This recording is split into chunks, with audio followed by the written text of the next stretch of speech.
Shalom friends, Parashat Shelach spans from Numbers chapter 13 verse 1 up to Numbers chapter 15 verse 41.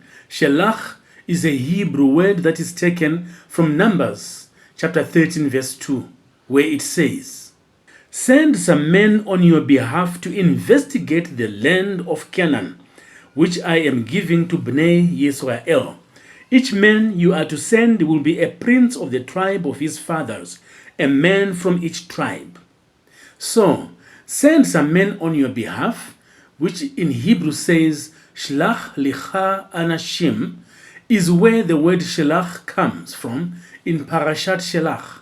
This Torah portion ends with a command on Tzitzit, or fringes, as in the ones that we find on the prayer shower. Let us read from the book of Numbers, chapter 15, verse 37 to 41.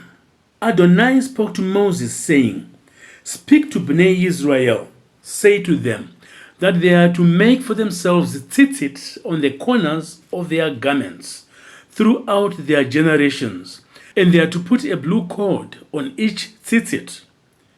It will be your own Tzitzit, so whenever you look at them, you will remember all the mitzvot of Adonai and do them, and not go spying after your own hearts or your own eyes, prostituting yourselves.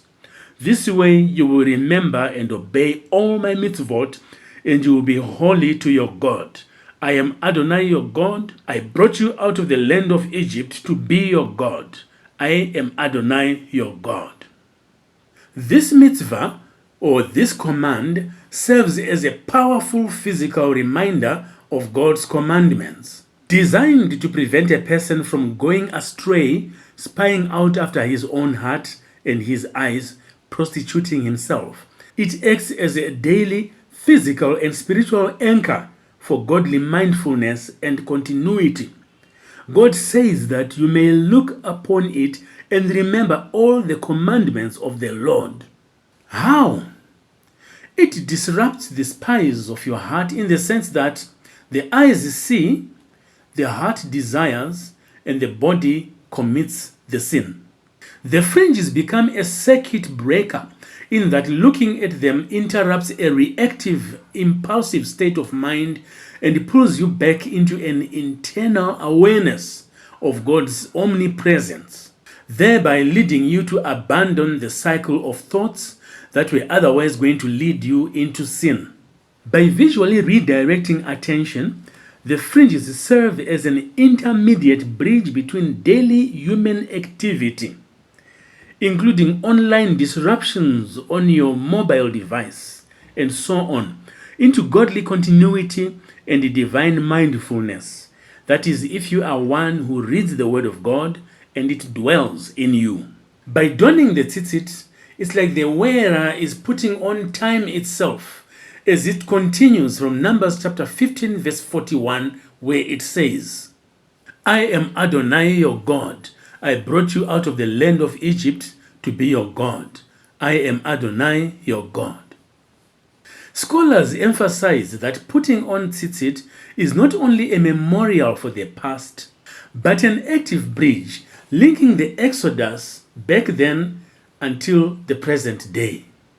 As a devout first-century Jewish man, Yeshua wore the tzitzit in order to fulfill the command that is written in this Torah portion and in other verses in the Torah. So what is the purpose of putting on fringes?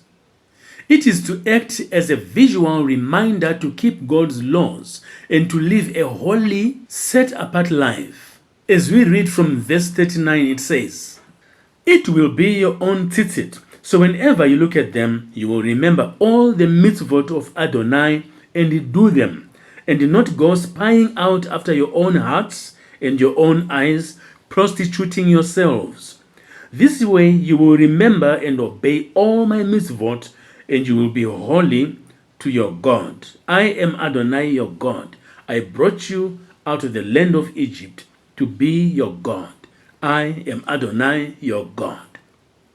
Wearing tzitzit was a fundamental part of the daily attire for a religious Jew. The tzitzit played a profound, prophetic, and practical role in Yeshua's ministry. In biblical times, the karnaph, the corners of the garment, were associated with authority and healing. That is why the woman with the issue of blood specifically sought to touch the tzitzit of Yeshua's garment, as we read in Luke chapter 8, verse 43 up to 48. And there was a woman with a blood flow for 12 years, who could not be healed by anyone. She came up from behind and touched the tzitzit of Yeshua's garment. Immediately her blood flow stopped. Yeshua said, "Who touched me?" When everyone denied it, Peter said, "Master, the crowds are surrounding you and pressing in." But Yeshua said, "Someone touched me, for I recognized power going out from me."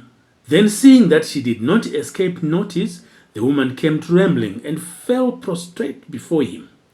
In the presence of all the people, she confessed why she had touched him and how she had been healed immediately.